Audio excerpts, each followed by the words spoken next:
So today we're going to start talking about systems of linear equations. So a linear equation is just an equation that has two different variables, none of them to any power, right? They're both to the first power, just x and y. That's a linear equation. And we've talked about how a solution to a linear equation is an ordered pair. And the ordered pairs all represent, each ordered pair represents a point, and all those points line up in a line for each linear equation. So remember that like the graph of, so like each linear equation, here we have two linear equations, right? A system of linear equations is a set of two or more linear equations in the same variables. So this is an example of a system of linear equations. So we have two equations. Each equation you can graph as a line, right? And if we were to if you graph two lines, they're either going to be parallel or they're going to, and so they won't intersect, or they'll intersect. And so what you want to think about is that every point on this line is a solution to one of the equations. Every point on the other line is a solution to the other equation. And the big concept is that this point where they intersect is the only point that is a solution to both equations because it's on both lines. It's that one point, that one ordered pair that will satisfy both of these equations. So when we try to find a solution to, so for each individual linear equation, there's infinitely many solutions, right? It's all these points lined up on a line. But when you consider two lines together, there's a possibility that there's one little point where they intersect. And it only stays there if you draw really fast. But that point is the ordered pair, the x and y value, that work for both equations.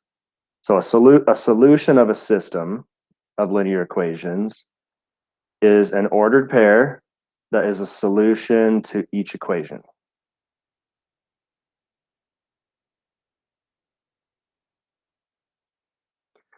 So to start out, we're going to start with just the first like simple skill of checking whether or not an ordered pair is a solution.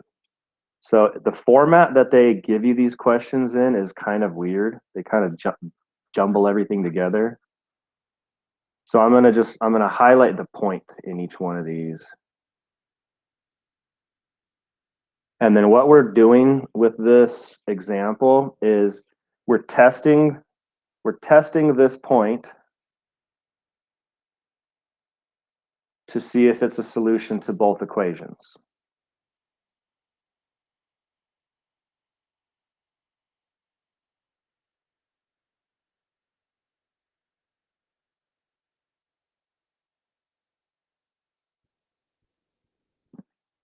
So all we have to do is we remember that our ordered pairs go x and then y. So what we're going to do is we're just going to plug them in and see if each equation works. So starting with the x plus y equals 7 equation. I'm going to plug a 2 in for x and a 5 in for y and check to see if that works out. Well, 2 plus 5 is 7. So yay. It's a solution to the first equation. So now we need to check if it's a solution to the second equation. So I'm going to take 2x minus 3y equals negative 11. And I'm going to plug a 2 in for x. So instead of 2 times x, it's 2 times 2. For y, I'm going to put a 5. And then 2 times 2 is 4. Minus 3 times 5 is 15. So it's 4 minus 15 equals negative 11. The answer is yes. So since the 0.25 satisfies both equations. When I say satisfies, it means when you plug it in, the equal sign works. Since it works for both equations, we can conclude, so our answer is yes, 2, 5, that ordered pair is a solution for the system.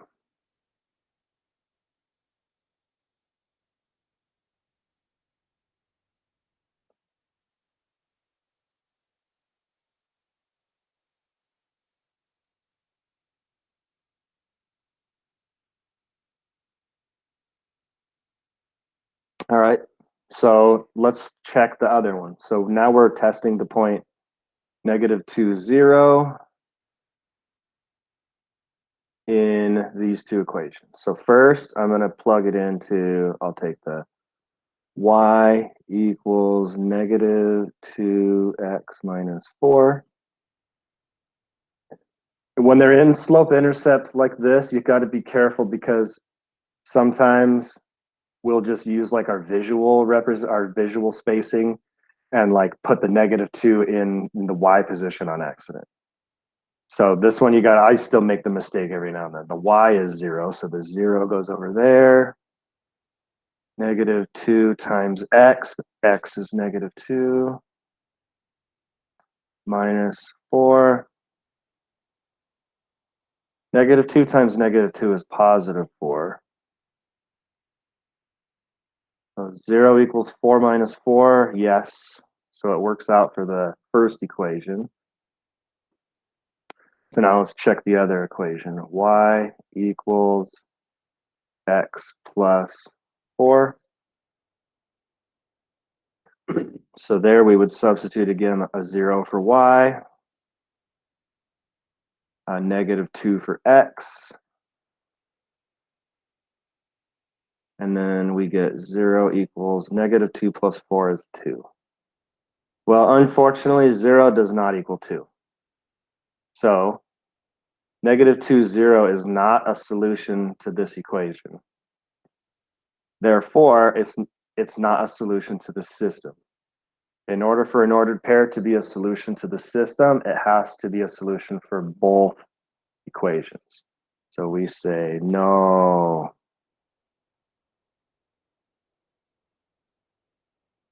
-2, 0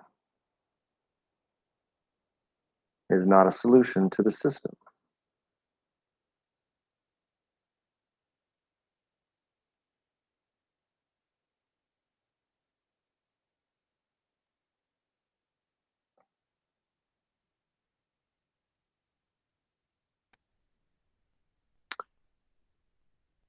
Right.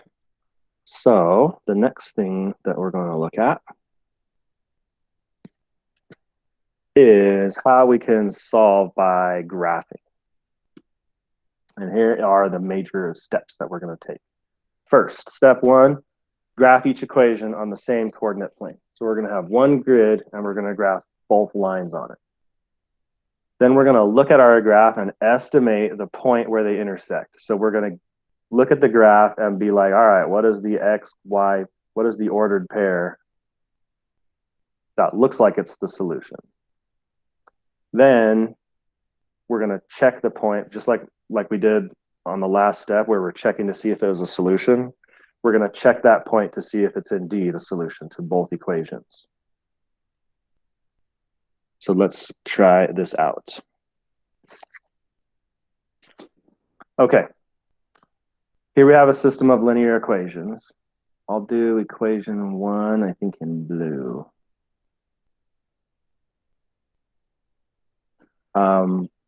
So these are both in slope-intercept form. So for this first one, my y-intercept is 5, and my slope is -2. And I like to think about my slope as a fraction, right? So -2 is a whole number, but as a fraction, it's just -2 over 1. So that that helps me think about it as rise over run. I go down 2 whenever I go to the right 1. So the way I graph this is I start at 5 on my y-axis. 1, 2, 3, 4, 5. Make a little point there, and then I'm going to count my slope. From that point, I'm going to go down 2 to the right 1. Down 2 to the right 1. And then I can do that a couple more times if I want to see the pattern kind of develop there. And then I get my ruler out and I draw my line in the wrong place. So I am going to not use their line, that line that I made before, and I'm going to be like, all right, I'm going to pretend I'm good at drawing straight lines.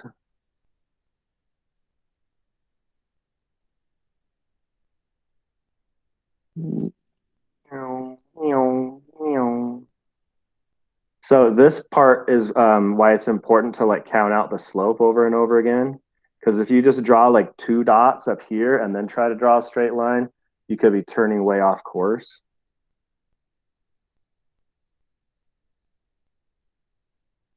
Okay, so there's that line. Now I'm going to graph my other line. This one, we've got a y-intercept of -1, and our slope is 4, which is 4 over 1. So that means I'm going to go up 4 every time I go to the right 1. So I start at -1 on the y-axis. Then from there, I'm going to go up 4 to the right 1. So up 1, 2, 3, 4 to the right 1. Oh, yay, coincidence. It happens to be a point that's already on the other line. Up 4 over 1.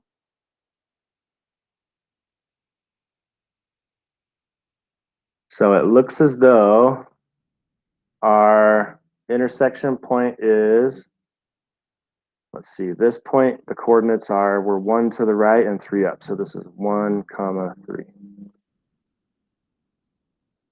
Okay, so step 1 was to graph the line. Step 2 is to estimate the point where they intersect.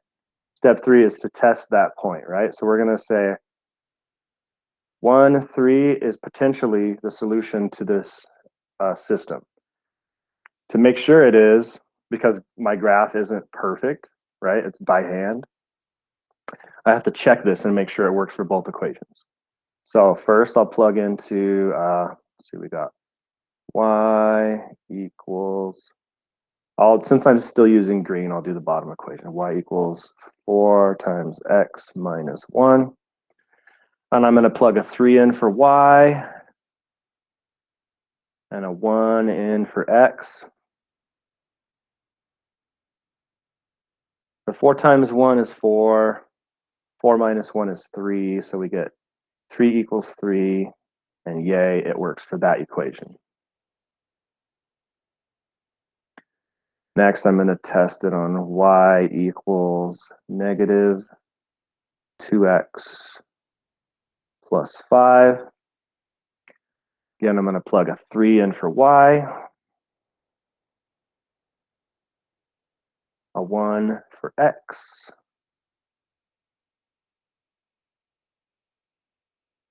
negative 2 plus 5 is 3. So yay. So our solution is 1, 3.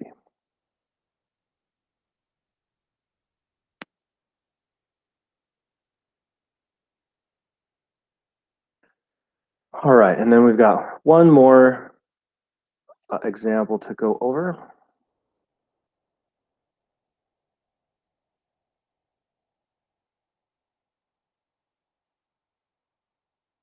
All right, in this example, a roofing contractor buys 30 bundles of shingles and 4 rolls of roofing paper for $1,040.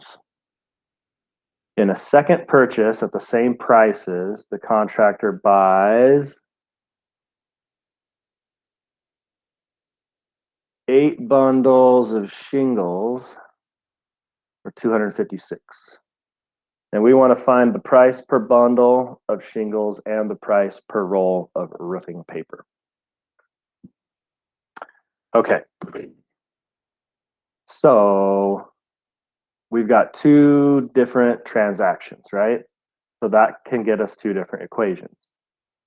30 bundles of shingles and 4 rolls of roofing paper was 1,040. So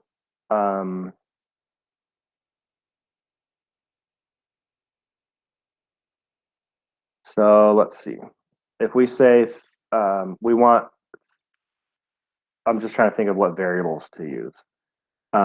30 times the price of shingles.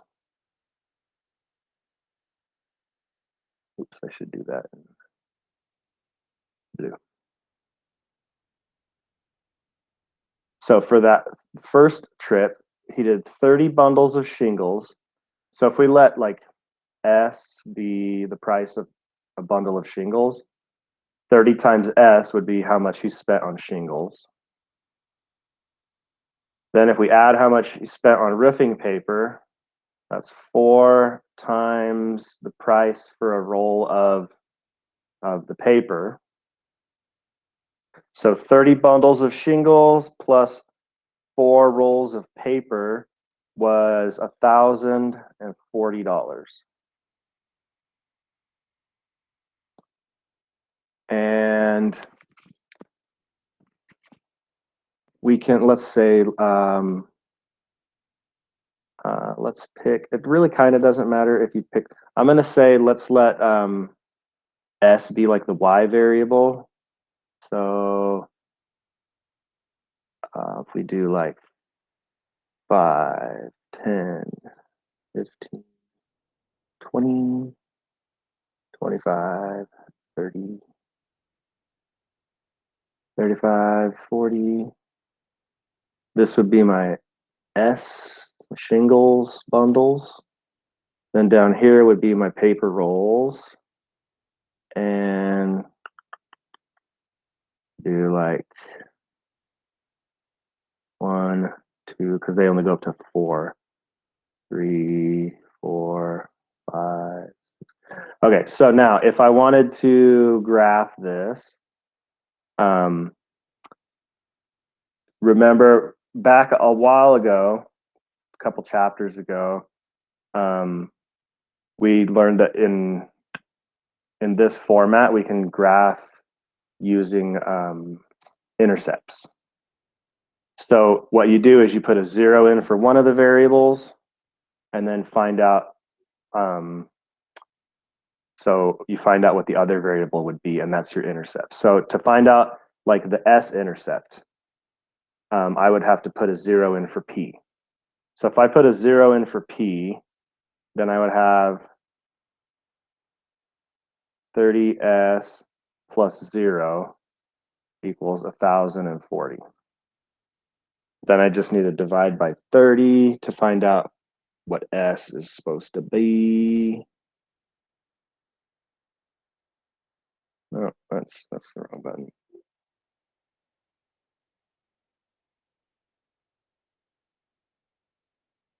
Don't do this to me.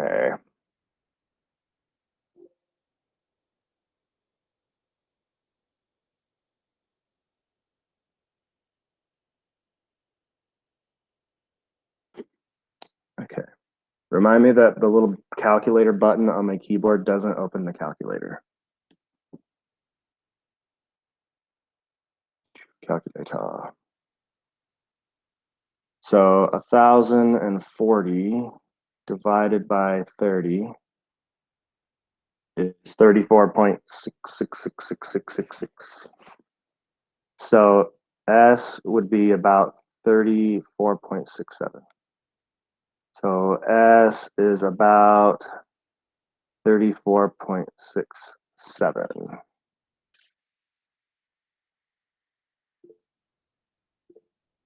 Uh-oh, I stopped presenting.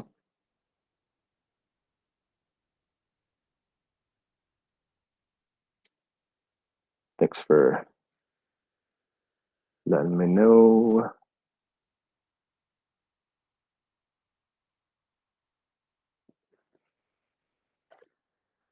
Okay, so that means that when P is 0, S is about 30, almost 35. So when P is 0, S is almost 35. That's that point for us. We can find another point by putting a 0 for S and finding out what P would have to be.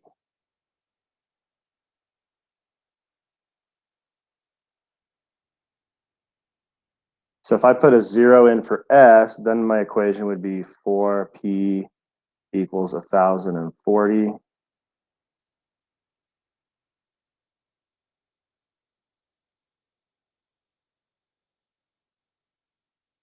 So then I would just need to divide by 4 to figure out what P would be.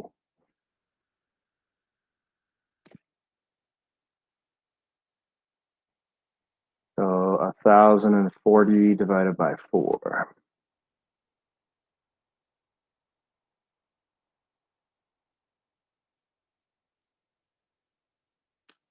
$260. So when, oh, that's too far, 260 P's. This is a junky question. Where's my graph? Yeah, this was bad to do with graphing. Ugh, gross. Anyway, this one, yeah, this one is better to do with algebra because the second one they give you is eight bundles of shingles, so you get 8S was 256. So then you divide both sides by 8, and this is just a one variable equation.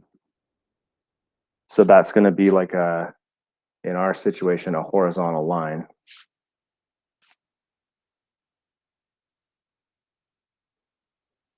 I wonder if I could just get the S by itself and then it would be in slope intercept of the blue equation. Maybe let's do that.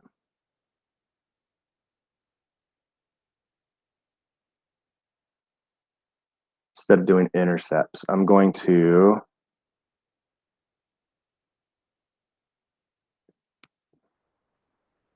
no, that's going to get a junky slope too.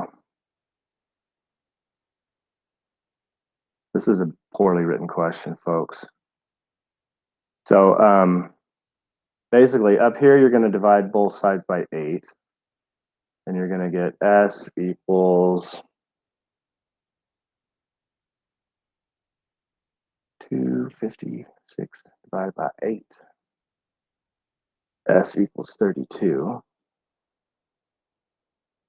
And that is going to be a horizontal line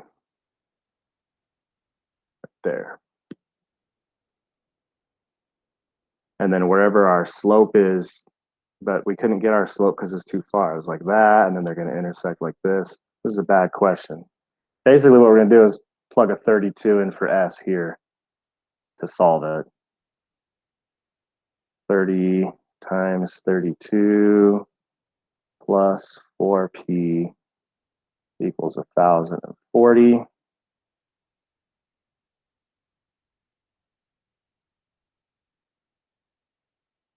Thirty times 32, 960.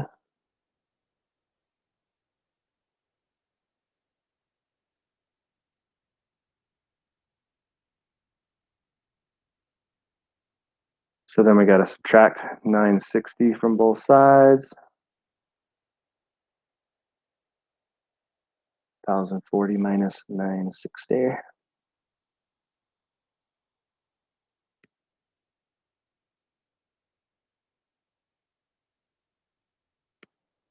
Is 80. So now we've got 4P equals 80. Divide by 4, and we get P equals 20. So that means that a roll of paper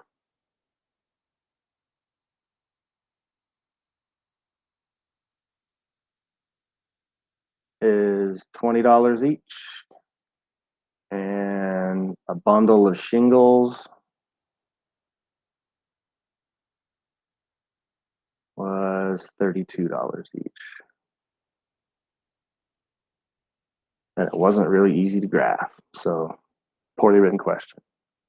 Anyway, for this is probably going to be mostly what you're going to be practicing. If you can graph the two lines and then see where they intersect and then test that point, you're going to be doing just fine. This is the more important example in this lesson.